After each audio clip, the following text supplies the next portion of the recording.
계신 성도님들과 함께 인사 나누겠습니다. 사랑하고 축복합니다. 네, 우리 벌써 7월 중순입니다.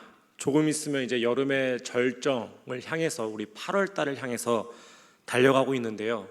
지금 이 장마와 폭염이 번갈아 오면서 아마 하루하루 좀 힘든 하루를 보내고 있는 것 같습니다. 이런 더운 여름에, 이 더운 시기에 그럼에도 우리에게 한 줄기 희망이 되는 것이 있다면 무엇이 있을까요? 여름하면 바캉스죠. 네, 여름 휴가가 이제 우리가 이 더운 여름을 버티게 하는 큰 희망이자 또 힘이 되지 않나 그런 생각을 합니다. 저도 지난 한 주 동안 이제 휴가를 다녀왔습니다. 휴가를 다녀오면서 이제 그동안 가정에 다하지 못한 아내와 자녀에게 봉사를 하고 또 이제 새로운 곳에 가서 새로운 경험과 또 쉼을 통해서 또 재충전을 하는 그런 기회를 삼고 왔습니다. 아마 우리 성도님들은 이번 여름에 이 휴가철을 또 휴가 계획을 어떻게 세우고 계십니까? 아마 저마다 방법은 다르겠지만 이 휴가를 보내려는 목적은 다 대동소이하겠죠. 우리가 이 심신의 재충전, 회복을 좀 기대하면서 이 시간을 준비하고 또 소망하며 보낼 겁니다. 그런데 휴가철이 되면 우리가 휴가를 간다는 기쁨도 크지만 또 그 이후에 오히려 밀려오는 스트레스와 또 그 압박이 심한 경우들도 종종 있죠. 어떤 사람들은요, 휴가를 잘 보내기 위해서 과도한 계획과 준비 여러 가지 이제 하다 보니까 더 심한 스트레스로 곤욕을 치르는 것들을 종종 보게 됩니다. 또는 이 적절한 업무가 분리가 되지가 않아서 휴가 기간에도 계속해서 이 업무를 처리해야 되는 경우들도 있고요. 혹은 휴가를 잘 보내고 왔지만 이 다시 일상으로 복귀하는 그 뭐라고 해야 될까요? 아시죠? 네, 휴가를 마치고 다시 내가 일상으로 돌아와야 한다는 그 압박, 그 스트레스가 밀려오면서 이 휴가 후유증을 겪기도 합니다. 그래서 이런 게 있는지도 몰랐는데 이 검색을 하다 보니까요, 이 휴가증, 여름 휴가 후유증 극복법이라는 이 관련 검색어가 굉장히 많이 뜨더라고요. 그래서 여기엔 여러 가지들이 있습니다. 휴가철에도 잠은 8시간 이상씩 푹 자야 하고, 과도한 음주는 삼가야 한다, 이런 내용들이 쭉 적혀 있었습니다. 어쨌거나 우리가 이런저런 갖은 방법으로요, 휴식을 취하려고 시도를 해보지만요, 그런데 그 결과들이 항상 어떻습니까? 항상 만족스럽지가 않죠. 만족이 되더라도 시간이 지나면 그 기한이 굉장히 유효기간이 짧습니다. 다시 일상 가운데 체증과 힘든 일상으로 인해서 우리의 마음이 심신이 금방 지쳐버리는 것을 보게 됩니다. 오늘 본문은요, 그런 우리에게 참된 안식이 무엇인지, 어떤 쉼을 누려야 하는지 다시 한번 알려주고 있습니다. 그 의미들을 살펴보면서 하나님이 주시는 위로와 은혜를 함께 나누기를 소원합니다. 창세기 1장에는요, 우리가 잘 알듯이 하나님께서 이 세상을 6일 동안 창조한 이 창조 기사의 내용들이 등장하고 있습니다. 그리고 이 모든 창조를 마치신 그 다음 날, 7째 되는 그 날에 처음으로 오늘 이 2장에서 안식이라는 표현, 그 개념이 등장을 하고 있습니다. 그런데요, 성경을 보면요, 이 안식이라는 표현은요, 여기서 그치지 않고요, 아니 오히려 여기서부터 시작되어서 많은 다른 각권의 성경들과 본문에서 쓰여 있는 것들을 우리가 확인할 수가 있습니다. 가장 큰 상징적인 일례로 하나님께서 모세에게 주신 그 10가지 계명 중에 4번째가 무엇이죠? 안식일을 기억하여 거룩히 지키라는 말씀이 나오고 있습니다. 신약에서도요, 예수님과 관련된 중요한 사건들이 이 안식일 전후로 일어나는 것들을 우리가 볼 수가 있다는 것입니다. 그만큼 그 안식일, 이 안식에 대한 개념이 성경에서 굉장히 중요하게 사용을 하고 있더라는 거죠. 그리고 우리 역시 그 표현들을 많이 접해보면서 굉장히 익숙하고 편안하게 우리가 그 표현들을 대하고 있는데, 그런데 사실 이 구약 성경을 처음 접하던 독자들을 우리가 생각해 보면 좋을 것 같습니다. 이 구약 성경을 처음 접하던 사람들은 누구였을까요? 이 모세 오경, 특히 모세가 기록했다는 이 오경, 대략적으로 이 모세 오경이 쓰여진 시기를 주전 1500년경으로 보고 있습니다.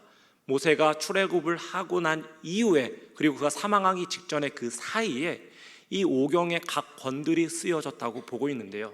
그러면 그 처음에 독자들이 바로 그 1500년 전, 주전 1500년 전에 살았던 그 시대의 사람들이 이 성경을, 이 모세오경을 처음 보던 사람들이었겠죠. 특별히 그 당시에 살고 있었던 이 메소포타미아인들에게는요, 이 창세기에 나와 있는 안식에 대한 개념이 그들에게는 굉장히 충격적이고 급진적인, 하나의 도전적인 그런 말처럼, 표현처럼 받아들일 수 있는 내용들이었습니다. 그 당시에 이 고대 메소포타미아는요, 다신교 사회였습니다. 이 여러 신들을 믿었던 거죠. 그래서요, 이 메소포타미아인들에게도요, 여러 가지 그들이 뭐라고 해야 할까요? 자신들의 세상이 창조제였던 그런 설화들이 전해내려오고 있었는데요. 그 내용을 보면요, 이 신화 속에는요, 지위가 다른 여러 신들이 등장을 합니다. 지위가 높은 신들은 지위가 낮은 신들에게 자신들이 해야 할 일까지 모조리 넘겨버리면서 안락한 삶을 살고 있고요, 지위가 낮은 신들은 그 일들을 대신 떠맡아 안으면서 하루하루 곤욕을 치르며 그 일들을 감당하는 장면이 나오고 있습니다. 그런데 이 노동의 강도가 어마어마해지자 이 지위가 낮은 신들이 감당하기가 어려워졌어요. 불만이 쌓이기 시작을 했습니다. 이 낮은 신들이, 계급이 낮은 신들이 모여서 투쟁을 하기 시작을 했습니다. 우리는 더 이상 이런 거 못한다. 당장 이거를 바꿔줘라. 지금 이거는 그 설화의 이야기입니다. 성경의 이야기가 아니, 헷갈리시면 안 됩니다. 그러자 이 고위 관료의 높은 계급의 신들이 모여서 회의를 하기 시작을 했습니다. 우리가 이거 어떻게 대처를 해야 할까? 그 중에 한 신이 제안을 합니다. 우리가 또 다른 피조물을 만들자. 우리의 피와 흙덩이를 섞어서 피조물을 만들어서 우리 신들이 해야 할 일들을 그들에게 몽땅 넘겨버리자. 그렇게 창조된 피조물이 무엇이냐면 바로 인간이다. 그것이 이 메소포타미아인들이 믿고 있었던 신화이자 설화의 이야기라는 것입니다. 그래서요, 결국요, 이 메소포타미아인들은요, 자신들이 태어나면서부터 죽는 날까지 그들이 처한 운명과 숙명은 무엇이냐면 죽을 때까지 일을 하는 겁니다. 누구를 위해서요? 신과 왕을 위해서. 왜냐하면 이 왕이라는 존재 역시 신의 대리인, 신이 이 땅에 현현한 신과 같은 존재로 여겼기 때문에 신과 왕의 안락한 삶을 위해서, 그들의 평안하고 행복한 삶을 위해서 내 마음 불사질러 일하는 것, 그것이 그들의 운명처럼 받아들이던 그런 시대였다는 것입니다. 그런데요, 바로 그런 그들에게 지금 어떤 말씀이 주어지고 있는 것입니까? 안식에 대한 개념이 등장을 하고 있는 거예요. 그런데 이 안식이라는 개념이 하나님께서 안식하겠다는 것에서 그치는 것이 아니라 출애굽기 31장 13절을 보면 무엇이라고 이야기를 하고 있죠? 너는 이스라엘 자손에게 말하여 이르기를 너희는 나의 안식일을 지키라. 이는 나와 너희 사이에 너희 대대의 표징이니라. 뭐라고요? 나의 안식일을 너희도 지켜라. 하나님의 안식에 너희도 들어와서 함께 참여하고 누리자고 말씀을 하고 있는 겁니다. 그것이 여호와 하나님이 인간을 창조하신 목적이요 이유라고 성경이 기록하고 선포하고 있더라는 것이죠. 그렇다면 인간들이 해야 할 일은 누가 합니까? 분명히 이 메소포타미아인들은 우리가 신들의 일을 대신하기 위해 태어났다고 알고 있는데 우리가 쉬면 그 일을 누가 대신합니까? 이사야서에서 말씀합니다. 나는 시온의 의가 빛같이 예루살렘의 구원이 횃불같이 나타나도록 시온을 위하여 잠잠하지 아니하며 예루살렘을 위하여 쉬지 아니할 것인즉. 누가 이 일을 대신 하시겠다고요? 하나님이 그 일을 대신 하신다.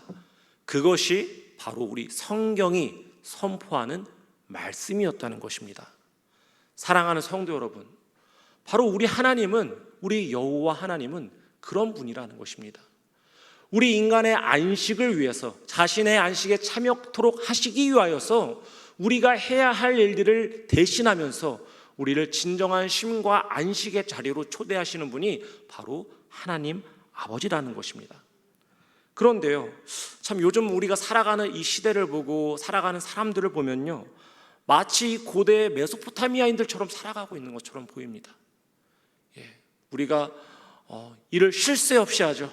물론 일하는 것이 좋은 때고 일하는 것이 축복이라고 말하지만 참된 쉼을 모른 채 쉼이 무엇인지 생각할 겨를도 없이 매일매일 반복적인 일을 하면서 살아가고 있더라는 것이죠. 그러나 저는요, 바로 이러한 시기일수록, 이럴 때일수록 우리가 왜 태어났는지, 왜 지음 받았는지를 기억하고 다시 한번 되새기기를 간절히 소원합니다. 물론요, 일이 많아서 쉬지 못하는 것도 맞습니다. 이 세상에 끊이지 않는 근심과 염려가 우리를 쉬지 못하게 하는 것도 맞습니다. 그러나 하나님께서요, 우리를 지으신 목적, 그 존재의 이유는요, 그 참된 안식에 들어가는 것을 하나님께서 원하시고 또 그것을 우리에게 명령하셨다는 것을 오늘 밤 꼭 기억하며 나가는 살아가는 성도님 되시기를 간절히 소원합니다. 자, 그렇다면 하나님 안에 들어와라, 안식에 참여하라. 그 참여하라는 그 안식은 도대체 어떤 안식을 말씀하는 걸까요? 아까 함께 봉독한 이 출애굽기 31장을 보면요, 너희는 나의 안식일을 지키라 라고 말씀을 하셨습니다. 사람의 안식이 아니라요, 누구의 안식에 들어오라고요? 하나님의 안식에 들어오는 것이 우리가 안식을 누리는 길이라는 겁니다. 하나님이 안식을 하셨다는 것은요, 6일 동안 창조를 하시면서 쉴 새 없이 일을 하시면서 피곤하고 노곤한 몸을 회복하시기 위해서 쉬시는 것이 아니었겠죠.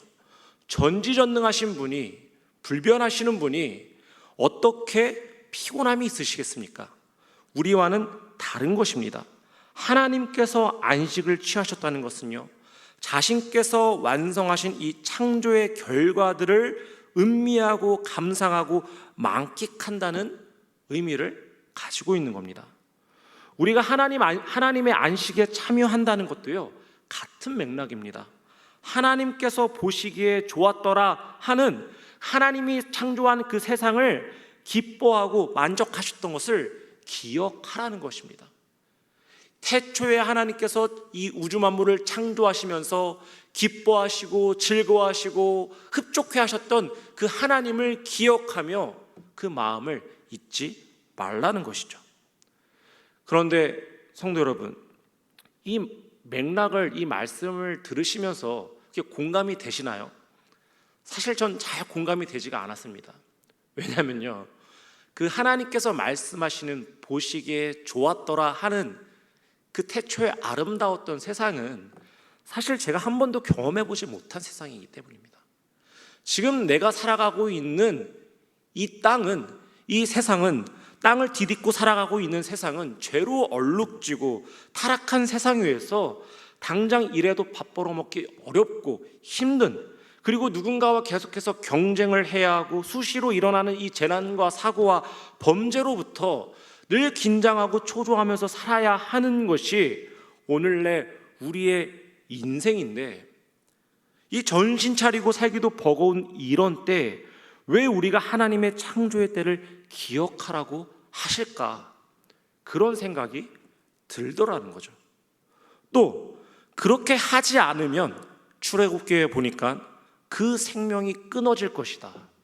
너희가 그 안식을 지키지 않으면 죽이겠다. 이런 거친 표현까지 우리에게 쓰고 계시더라는 거죠. 이 협박과 강요를 하시는 것이 처음에는 납득이 되지를 않았다는 것입니다. 그런데요, 바로 그러한 마음 가운데 이 신약 성경을 보면서 하나님께서 우리에게 주신 해답의 그 구절이 하나가 있는데 바로 마태복음 11장입니다. 수고하고 무거운 짐진 자들아 다 내게로 오라. 내가 너희를 쉬게 하리라. 아멘. 자, 하나님께서 왜 우리에게 하나님의 안식을 또 하나님의 백성의 안식으로 받아들이고 생명처럼 지키라고 하셨냐면요, 세상이 타락하고 검게 물들고 아름다운 만물의 음성들이 이 비명처럼 전락했음에도 불구하고요, 그것이 끝이 아니라는 것입니다. 하나님께서 다시금 이 타락한 세상을 더 나은 세상으로 회복하겠다는 그 약속을 우리에게 이 안식을 통해서 보여주고 계시다는 거죠. 죄인이 되어서 안식할 수 없는 우리에게 새 피조물이 되어서 참 안식을 누리게 하시겠다고 약속을 하고 계시더라는 것입니다. 처음에는 말씀으로 이 세상을 창조하셨다면 우리가 다시 맞이하게 될 이 새로운 세상 역시 말씀으로 다시 창조하실 것인데, 그 말씀이 누구일까요? 바로 성육신하신 하나님의 말씀, 예수 그리스도 안에 거하게 될 때 우리가 하나님께서 창조하신 그 창조 때에 하나님께서 누리시던 진정한 안식과 기쁨과 좋음과 만족을 우리가 예수 안에서 동일하게 누리게 될 거라는 것입니다. 바로 그것을 위해서 우리에게 나타내고 알려주시기 위해서 그 안식에 참여하라는 명령을 우리에게 끝까지 하셨다는 것입니다. 사랑하는 성도 여러분, 우리가 주일에 오면요, 참 바쁩니다. 그렇죠? 예. 그런데 이 주일이 무슨 표현의 약자이죠? 주의 날의 약자가 바로 이 주일입니다. 그런 이야기들을 많이 하세요. 제가 목사님 요즘에 교회 봉사도 참 많이 했고 헌신했고, 그런데 요즘 좀 쉬고 싶습니다. 이제는 제가 잠시 내려놓아야 할 때인 것 같습니다. 그런 이야기들을 많이 하세요. 저는 100% 공감을 합니다. 새벽부터 오후 늦게까지 예배를 드리시고 또 찬양대와 또 예배 안내와 여러 가지 봉사를 위해서 섬기시는 모습을 보면 일주일 동안 그 고단한 일상 가운데에도 주일에 교회에 와서 그런 봉사와 수고를 하시는 것이 대단하시다라는 생각을 많이 합니다. 그래서 쉬고 싶다는 그런 요청과 그런 이야기를 하실 때는 100% 공감을 하고 또 그러한 자리를 나아갈 수 있도록 안내하고 인도를 해드립니다. 그런데요, 여기서 제가 의도하는 그 목적, 제가 생각하는 그 쉼과 성도님께서 말씀하시는 이제는 쉬어야겠다는 그 쉼의 개념이 다를 때가 많이 있습니다. 쉬겠다는 성도님께서 어느 날 보이지가 않으시는 거예요. 수소문 끝에 그동안 6개월 동안 너무 힘들어서 쉬고 있었다고, 이제는 교회를 나가겠다고 그런 말씀을 하실 때가 있습니다. 그런데요, 우리가 진정으로 쉬는 것은요 다 좋습니다. 봉사가 힘들고 무엇이 힘들어서 잠시 내려놓고 내가 정말로 쉼이 필요하다면요, 저는요 우리가 그 쉼의 자리로 나아간다고 생각을 합니다. 그런데요, 오늘 이 마태복음 말씀에서 무엇이라고 이야기를 하고 있습니까? 무거우고 수고하고 무거운 짐진 자들아 다 내게로 오라. 내가 너희를 쉬게 하리라. 그 쉼의 주체는요 우리 자신이 아니라는 거예요. 예수 안에 갈 때, 예수를 만날 때, 예수님이 내 안에 들어오실 때 진정한 안식과 평안이 우리에게 새날이 다시 시작이 되더라는 것입니다. 그래서 이 주일에 올 때는요 무엇을 하든지 간에 예수님을 만날 목적으로 우리가 해야 하는 것입니다. 봉사를 하는 것도, 목장 모임을 하는 것도, 우리가 예배를 지키는 것도 예수님을 만나거나 예수님을 전할 목적으로 그 사명 가운데 나아가는 것이지, 우리가 다른 목적 안에서 그 자리에 서서는 안 된다는 것입니다.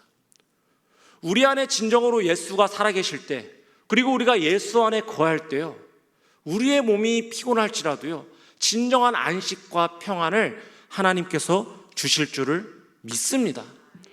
바로 그 마음으로 우리가 이 주의를 지키며 나아갈 수 있는 저와 여러분들이 되시기를 간절히 소원을 드립니다. 이 안식을 이야기할 때 우리는 그런 이야기들부터 시작을 합니다. 안식일 논쟁에 대한 이야기들, 토요일이니 일요일이니 언제가 진짜 안식일입니까? 그런 이야기들을 많이 합니다. 그러나 그런 논쟁들, 또 그런 비판과 그런 뭐라고 해야 될까요? 말싸움 속에 섞이지 마시고, 우리가 정말로 주님 안에 거하고 있는지, 혹은 우리가 주님을 벗어나서 정말로 내가 진정한 쉼을 누리고 있는 것이 맞는지를 우리가 삶 속에서 점검을 해보자는 것입니다. 이제 8월 달 되면요, 휴가, 성수, 극성수기라고 하죠. 이 무더운 햇볕이 내리쬐는 이 여름에 아마 그런 심신의 재충전을 위해서 시간을 가지실 것입니다. 바다든 산이든 어디든 다 떠나시기 바랍니다. 그런데 그곳에서요, 예수님을 만나시기를 바랍니다. 하나님께서 창조하셨던 창조의 아름다움을 보시고 그곳에서도 나와 동행하시는 예수님을 만나면서 내 영혼의 충전, 내 영혼의 회복, 그래서 다시 한번 주님의 길을 걸어가겠노라고 다짐할 수 있는 이 여름철이 되시기를 주님의 이름으로 간절히 축원을 드립니다. 우리 시간 찬양하고 기도하는 시간 갖겠습니다.